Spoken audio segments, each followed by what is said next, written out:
Hello, everyone. Dr. Nick Verma here with another edition of Things I Didn't Learn in Med School. Today, I want to talk about why I was wrong about everything in 2023.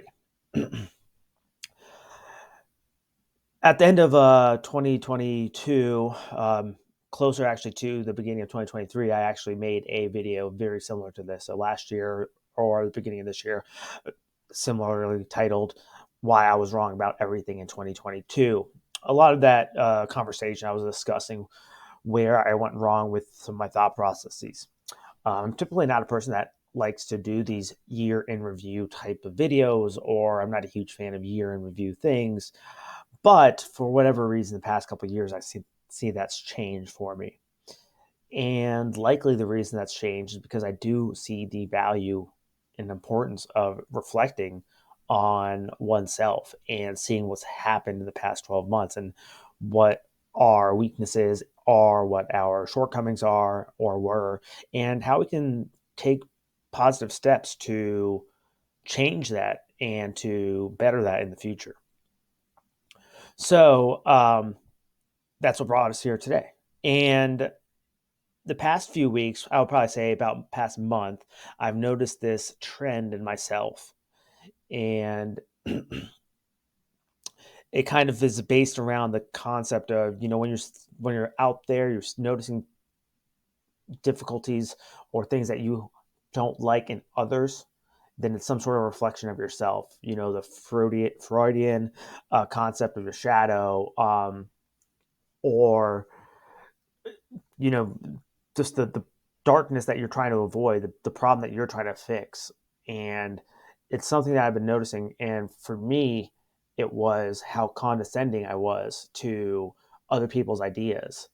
And this would happen in multiple ways where I'd be super condescending in the ideas that they're presenting, either because I felt like I knew better or I already knew that information, which neither is actually true.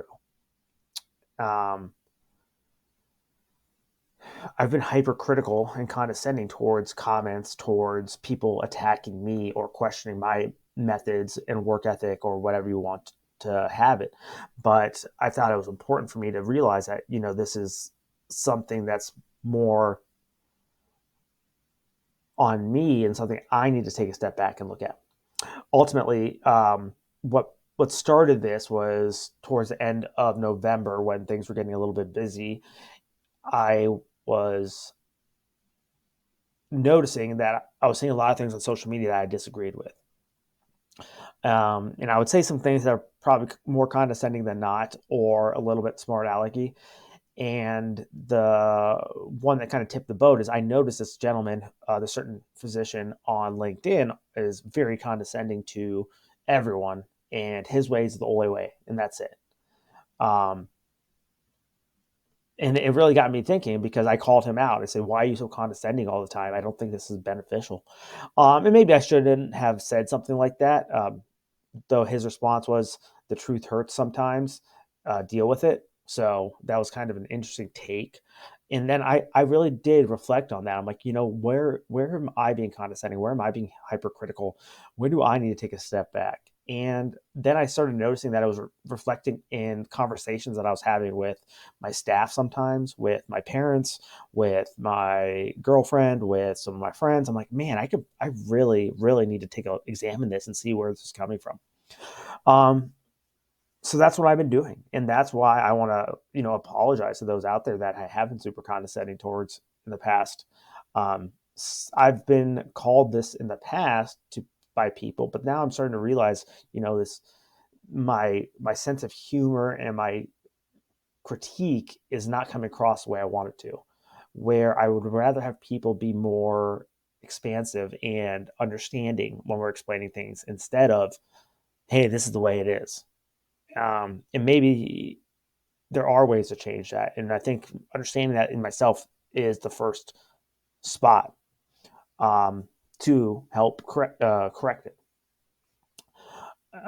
It reminds me of the scene in Ted Lasso. If for those of you that don't know, Ted Lasso is a film, or it's a TV series on Apple TV where an American football coach goes over to England and coaches their soccer team, well, football, their team.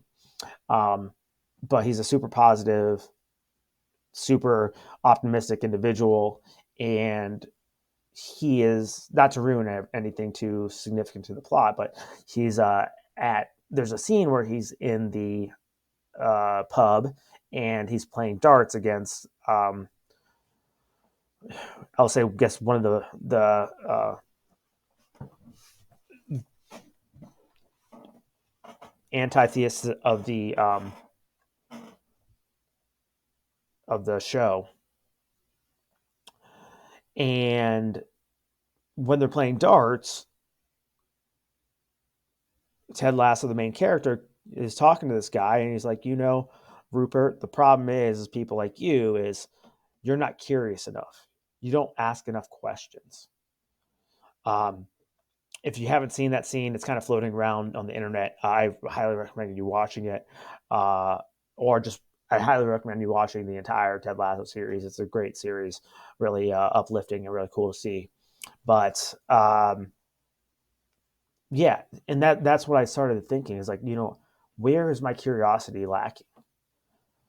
And this can come from, even the things that I'm super critical of on the side of science, where there's a lot of grifters out there pushing in pseudoscience and pushing products and information that might not be true and not backed by evidence. But, there is some sort of curiosity that I'm lacking there. Why are people gravitating toward this? Where is the valuable lesson in this? How can this be a positive tool for people out there? And it's gotten me really, really deeply thinking about other things where I've really started to pick up a lot of the books that I've put down in the past. I've been starting to read some of my textbooks from residency and fellowship that I've put down. I've cracked open notes that I took during residency and fellowship, and re-engaging my mind to some of these things that I knew very, very intricately in and out, and I could just name it off the back of my head, off the top of my head, and I could really get a lot of information out and really help explain things. And I've lost some of that touch and that skill, but it made me more curious to open up other avenues of reading. So reading books that are a little bit outside my comfort zone, um, being more open to ideas, going to more lectures, going to more conferences that are outside of my scope, especially in this local Columbus area. And it's really been a great experience. And I'm feeling more and more connected to myself and to the outside world. And it's such a great feeling where we're looking outside instead of looking inwards. Um, and I guess that's the big thing. That's the biggest thing I was wrong about in 2023, and something I'm going to be working hard on 2024.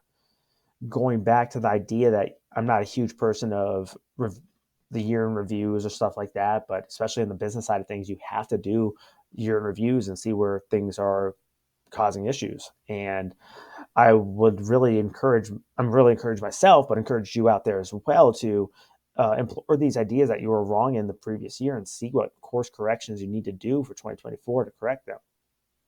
So for myself, instead of setting goals for, okay, I need to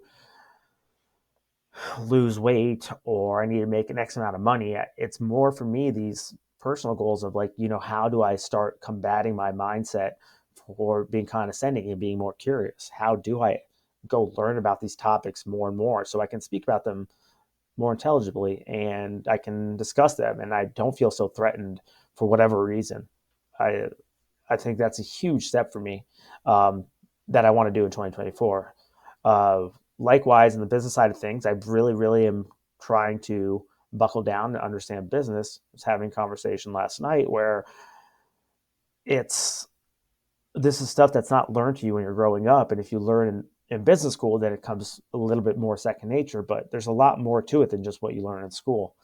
Um, Obviously, as the title of the YouTube channel is the things I didn't learn in med school. And I think it's just such a small, narrow gap of information that we learn when we're younger. And we need to continue to learn and grow. And see how we can influence the world and ourselves in a positive way by understanding where our shortcomings are and what our challenges are. Taking some time to deeply think about these is really where I'm going to be in 2024, and especially with the business side of things as well, where how I can grow my business and learn more about the business side of things. I don't know what that looks like besides reading some books and talking to people that are more intelligent on the subject matter than me, going to conferences, and if it needs to have some sort of formal coursework and that's what needs to be done, then that's what I'll end up taking on doing. The last little point I do want to say is, just because I'm doing this doesn't mean that I'm not going to stop fighting for what's right. We see a lot of things that are not right in the financial side of things of the government when it comes to healthcare, private payers, the insurance companies, and all the greed in the insurance companies, and the decimation of healthcare equality for many patients and many people out there. Um, Being able to access the care for patients in rural areas, uh, bankruptcy for patients that are having large hospital bills, but also on the science side of things of really fighting back and pushing against the narratives of the pseudoscience grifters,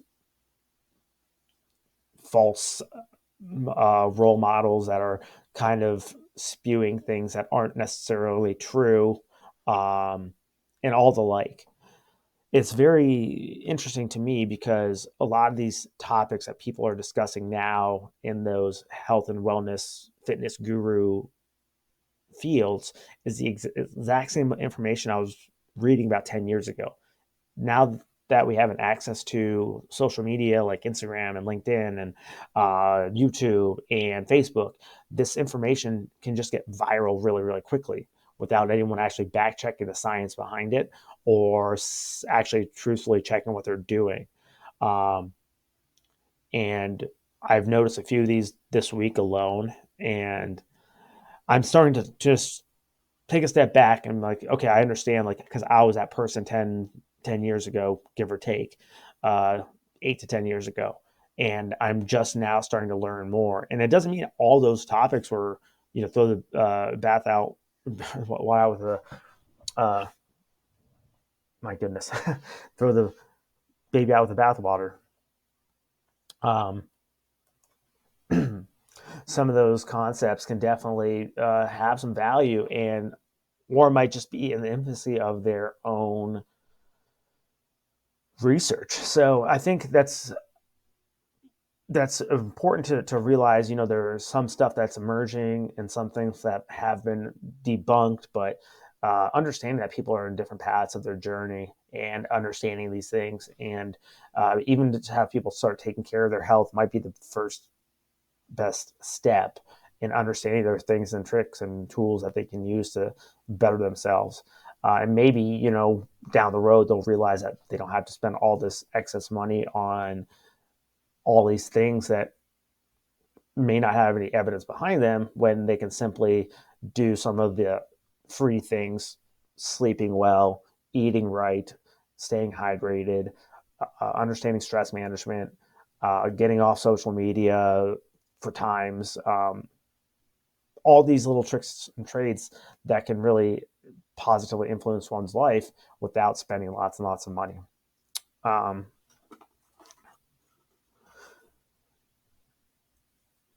the last thing I won't stop fighting for is the patient's rights. I think a lot of times, a lot of these patients are getting subdued into situations where they are either getting forced into surgery or paying lots of money out of pocket for things that they might not necessarily need. It's being more and more exposed in the regenerative medicine field, which I have a big passion for. There is a right way to do it and a wrong way to do it. And as you might have seen in my last video, I saw the wrong way that was done because I went as a patient to one of these regenerative medicine clinics in the area, and I was very turned off on what it was. I recommend checking out that video that I made the past few weeks. So, anyways, I hope everyone has a great holiday season. I hope these YouTube channels continues to be beneficial for you. If you have any questions, comments, please leave them below. And looking forward to 2024, and hopefully we will talk to you soon.